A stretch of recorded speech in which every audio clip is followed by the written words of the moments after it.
What's going on, MMA fans? I'm back to do my StrikeForce Carano versus Cyborg review video. Unfortunately, this card did not live up to its potential, with all the different fights being tossed on and off. With Thompson being off the card, Overing being off the card, it did not live up to its potential. But for a free card, a decent night of fights. First fight of the night that we got to see was Fabricio Werdum versus Mike Kyle.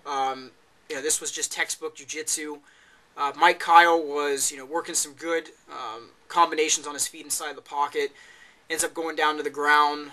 He almost gets an armbar. Mike Kyle does. Fabricio Werdum sweeps, bucks his hips. Both guys stand. Kyle leaves his neck exposed, and Fabricio Werdum sinks in a guillotine choke and wins via first-round submission. Werdum looked like he was in the best shape that we've seen him for a while, and you really can't. I can't say that we really would, know how good a shape that was because we didn't get to see, how he performed later in the rounds. But being down to 228 is probably the best I've seen him in quite some time for a weigh-in. He weighed in at like 240 or 241 against Dos Santos, and wow, he was just chiseled and cut for this fight. So congratulations to him. He'll more than likely get either Alistair Overeem or Fedor Emelianenko, however they want to play that fight out in his next fight. And for Mike Kyle, he knocked out Fejao. They'll give him another fight at StrikeForce. It'll probably be back down at 205, so we'll see how that plays out. All right, next fight, Gilbert Melendez taking on Michihiro Ishida for the StrikeForce Interim Lightweight Championship. Really, nothing can be said more than just this. Gilbert Melendez just absolutely controlled Ishida, controlled the stand-up, controlled the clinch, controlled the wrestling, controlled the grappling. Every part of this fight, Melendez controlled for the 3 rounds that it lasted. Ishida did not look like himself. He had a lot of body mass on him, which usually he's a lot more chiseled than that. So, probably with the short notice, he didn't get down to the cut that he wanted, more than likely. And I think it showed in this fight that he just did not look like himself. Melendez, kept using that pawing jab that he likes to use with that unorthodox stance. Marked up Ishida's face a couple times. Had some good 1-2 combinations, some good leg kicks, some good takedowns, some good clinch work, some good dirty boxing, and it was enough to, get Ishida's back not late in the third. I think it was mid-third that he got his back. Tried to go for a rear naked choke, pounded him out, and ended up winning via a third-round TKO. So, congratulations to Gilbert Melendez. He's progressed continuously since the fight with Thompson. I think that fight will be very, very intriguing when they fight again, which hopefully will be here at the end of the year. For Ishida, he'll be back. Hopefully, he comes back stronger. He's one of my my favorite guys at lightweight to watch because of how exciting he is, and unfortunately, we didn't get to see the best of him in this fight. All right, on to the next fight. Whoa, as Carson likes to say, whoa.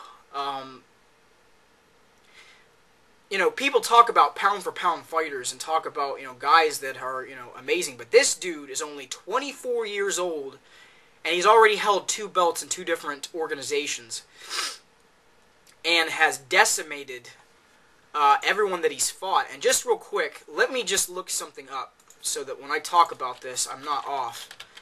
Because this is actually the second time I'm doing this video because I had some issues with my camera. Let me just look this up. Give me just a second because I wanna point something out. All right.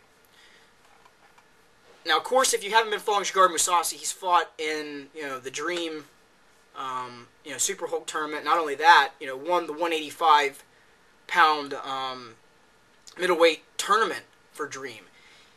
He beat Dennis Kang. He UD'd Dong-Sik Yoon. He submitted Melvin Manhoff. He upkicked Jacare in a vicious fashion and was really holding his own on the ground and out-grappling him as well. Actually, I wouldn't say out-grappling him. He was holding his own but doing very well in the grappling aspect. He submits Mark Hunt, and then he TKOs Hanato Babalu Sobral. This dude's top 5 pound-for-pound, in my opinion. And if he keeps doing what he's doing and goes through the Super Hulk tournament and beats Sokuju and then, beats either, trying to think, Hongman Choi or Minowa Man. Oh, good lord. This dude is just, has the same stoic, face that Fedor has when he jumps in the cage like he just woke up and he really doesn't, care if he's there or not. handles his business like a silent assassin, and leaves.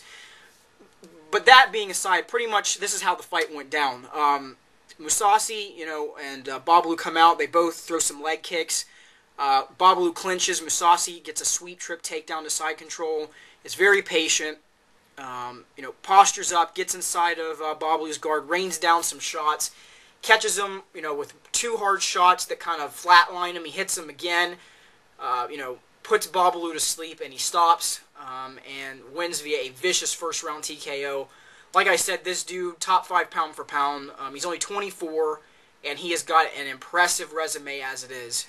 And wow, that's all I can say about this dude is wow. Hopefully he will get an intriguing fight at StrikeForce. I really don't see who they're going to match him up at 205 that they have to offer in that weight class for StrikeForce, but he still has the Super Hulk tournament to finish up, and hopefully some more intriguing fights, as well. All right, on to the main event. Chris Cyborg versus Gina Carano. Both these ladies came out. They had some good 1-2 combinations. Carano landed, a couple good jabs and 2 overhand rights that were pretty solid that I remember right. She did okay in the clinch, but, the whole key to this fight that really, got Cyborg this win was her aggressiveness and her ability to, make Gina back up. Now, Cyborg did back up a couple times, and I think 2 of them were from those overhand rights that Gina landed, where she kind of recognized that Gina's got some power.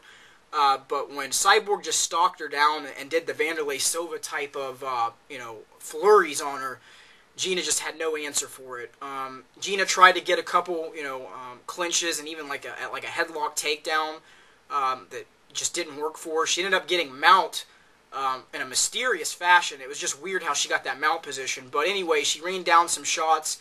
Cyborg was able to buck her off and get back to the feet. And then, later part of the first, right before the round ends, Cyborg standing over her guard. She throws like an overhand right into her guard to her face, rocks Gina, and then just gets inside a half guard and starts raining shots after that, and the fight is stopped. Cyborg is just an animal, a monster. I really don't know who in the women's division, unless they bring back Tara LaRosa, that is going to give this woman any issues in her fights.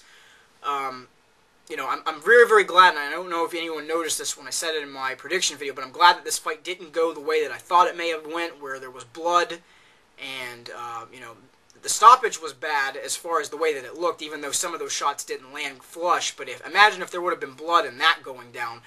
Man, there would have been all kinds of articles about women's MMA and how MMA is brutal and all kinds of other stuff. So I'm glad it didn't go down that way. Congratulations to Chris Cyborg. She showed why she's the top woman right now in the world. Gina will be back, and I'm sure they're going to give her, another marquee fight, and then they'll probably have her match up with Cyborg again somewhere down the road here, if not in the end of the year, but next year at some point. So this was my review video. I'll leave some comments, constructive, negative, positive as always. Make sure to check out my sponsors on the description side.